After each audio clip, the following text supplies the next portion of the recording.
Domin nishaɗinku ku kasance tare da Tamaske TV.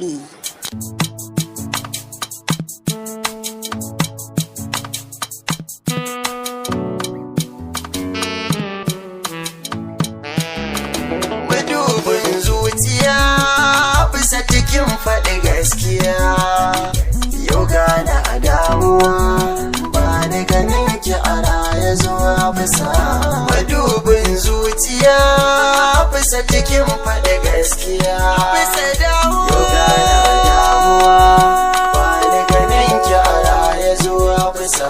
Na shaida idan muna a raya wata rai kan garai, Hafsatu ba na ganin ki yanzu ya zan ji sanyi a rai. To na yi farga ta caji dama haka ne inda rai. Hafsat na damuwa ga so ya shiga zuciya zauna. Madubin zuciya kanki nake yin dimuwa, yau gana a damuwa ba ni ganin kiki dawo zuwa bisa. Shitin da bai zama to hakun ba, mu bar gaggawa a cikin ta ban gano riba ba.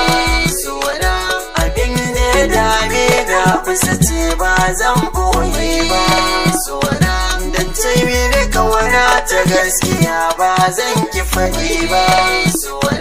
Na san na kware ki a bisa daure kar ki guje min, yabo da kulawa kin bani ba ki san sabani.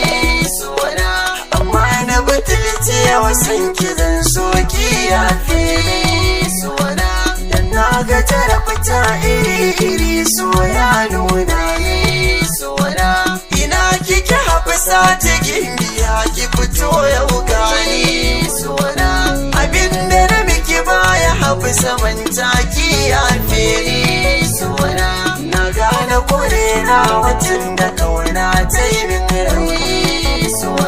Na san na saba wa Hafsa yau na kwana tunani.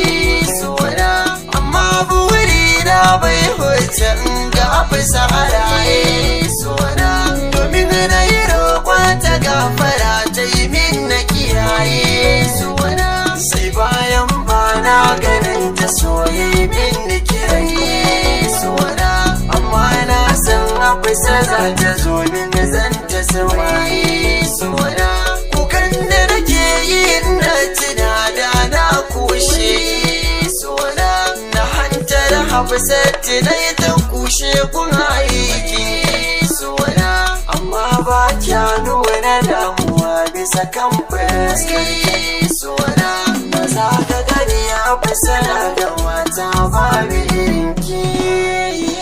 Ku bi na sannu batu na Hafsat bai kare ba. Mun gode da kallon tashar Tamaske TV. Mun gode.